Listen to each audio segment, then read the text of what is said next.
Hello everyone, I am Nikhil Sablania. Today I am going to make a very special program that why Dr. Ambedkar resigned from the cabinet as a law minister. All of us know that he was the law minister of the independent India. Being a law minister, he worked on the Constitution of India. We call him as the father of Indian Constitution. But it is also a fact that he resigned from the post of law minister. Another important fact is, was he really wanted to become a law minister? So these are the some questions which I am going to answer from his resignation letter that he wrote, and he gave the reason that if I won't give my reasons to resign, then press and the future would fill the gaps by their imagination. So I don't want to give a gap for the wrong messages to be given by the press against me. I got this resignation letter from volume number 14, the English volumes, volume number 14, part 2. So, might be I would be making this like only in this video or in the next part of this video. I wanted to cover only one aspect in the first video. But before that one aspect, I would like to read some passages. I want you to please listen to these passages and then I will explain.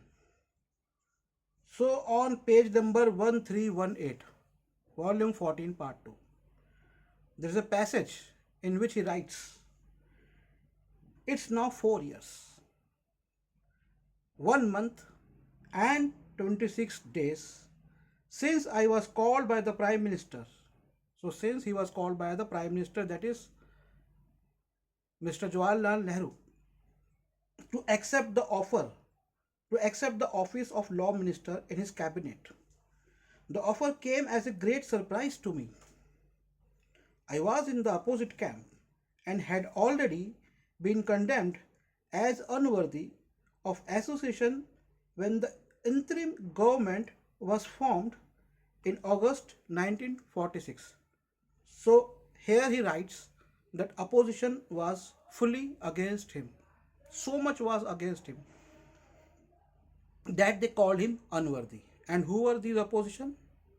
They were part of the group which are now in the government, which formed Jansangh, Janata Party and Bharatiya Janata Party, Hindu Mahasabha. These were the oppositions. I was left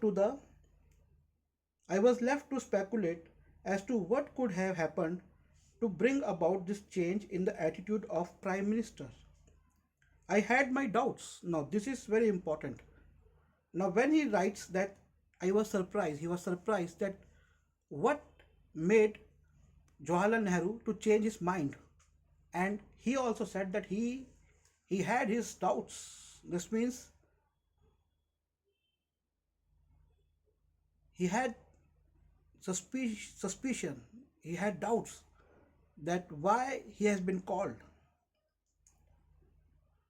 I did not know how I could carry on with those who had never been my friends. So it is clear that the people of the Congress party were never friendly towards him. I had doubt as to whether I could, as a law minister, maintain the standard of legal knowledge and acumen which had been maintained by those who had preceded me as law minister of the government of India. And he is also saying that I had doubt whether I have that acumen or not. But I kept my doubts at rest and accepted the offer of the Prime Minister on the ground that I should not deny my cooperation when it was asked for in the building up of our nation. So he said that he kept his doubts aside for the building of the nation. The quality of my performance as a member of the cabinet and as law minister, I must leave it to others to judge. So he was not even appreciating himself, he was not evaluating himself, he left it to others. Now, in the passage after this passage, he writes, I will read only important lines as you have understood, as you can understand. So, you have understood this in the first passage which I have read, that he did not wanted to join because Congress was not friendly towards him. The opposition was did not consider him worthy. They were opposed to him, and he was doubtful that why he is called. Then in the passage after one more passage, he writes, I know the law ministry to be administratively of no importance. So this is important what he writes. He says that I know that the law ministry to be administratively not important. So this people must understand that he was given a portfolio which was not important. I gave no opportunity of shaping the policy of the government of India. Now this thing you understand, many people who questions the constitution, they questions Dr. Ambedkar. So here he is writing clearly that I I gave no opportunity of shaping the policy of the government of India. So whatever were the policies of the government of India which were shaped into the constitution were not exactly consulted by Dr. Ambedkar, and he was not even part of those policies, and that doubt he had. I tell you actually before I proceed why he had his doubt and why he was made law minister.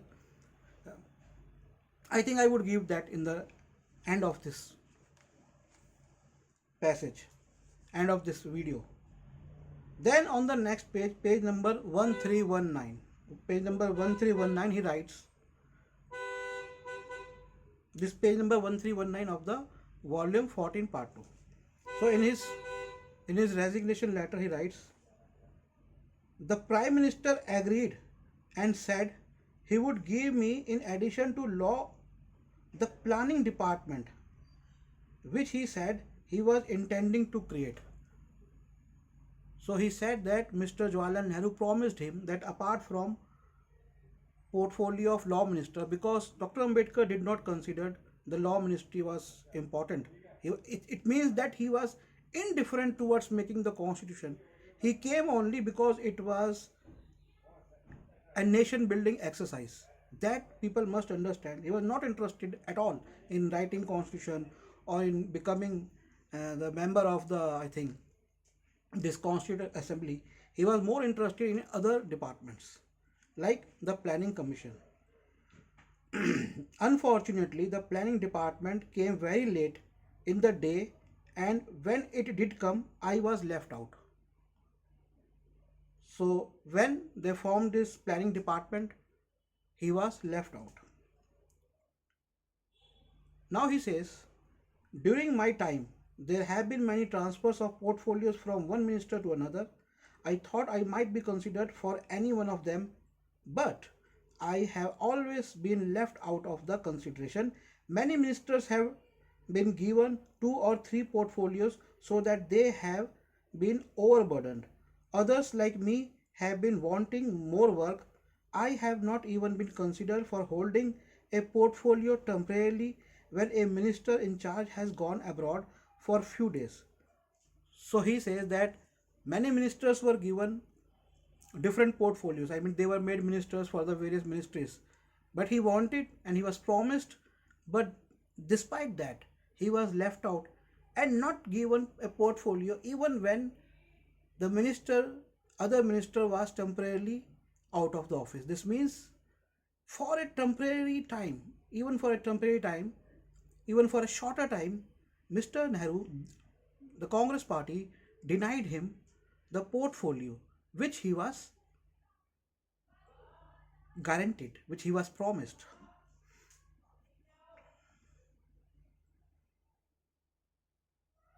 It is difficult to understand what is the principle underlying the distribution of the government work among the ministers with the promise which the Prime Minister follows. So then he says that even the portfolios which were given to the various ministers, they were unmatching, they mismatched with their qualifications.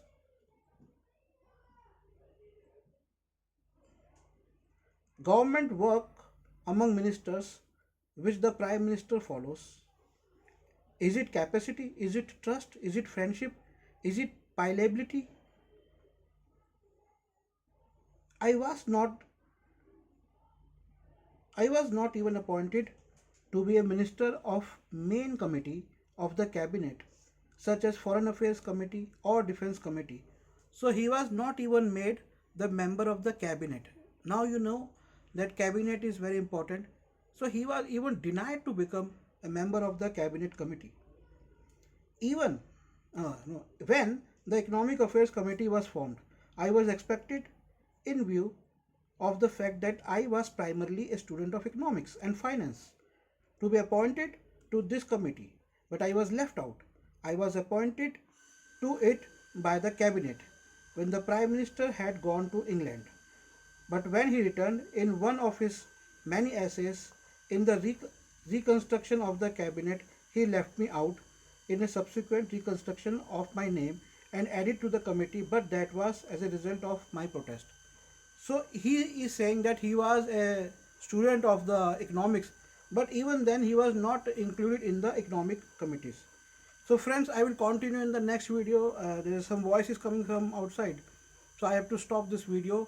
If you want, you please watch next videos on this matter of the resignation of Dr. Ambedkar. And if you want to read the books of Baba Saheb, I have books of Baba Saheb. You can order books of Baba Saheb. You can order the rare books of by the authors of scheduled caste communities, or you can also order the books from the contemporary writers. You can order me on 8527533051, 8851188170. We also have a website, nspmart.com, nspmart, nspmart.com. Thank you for watching it. Jai Bhim, Jai Bharat.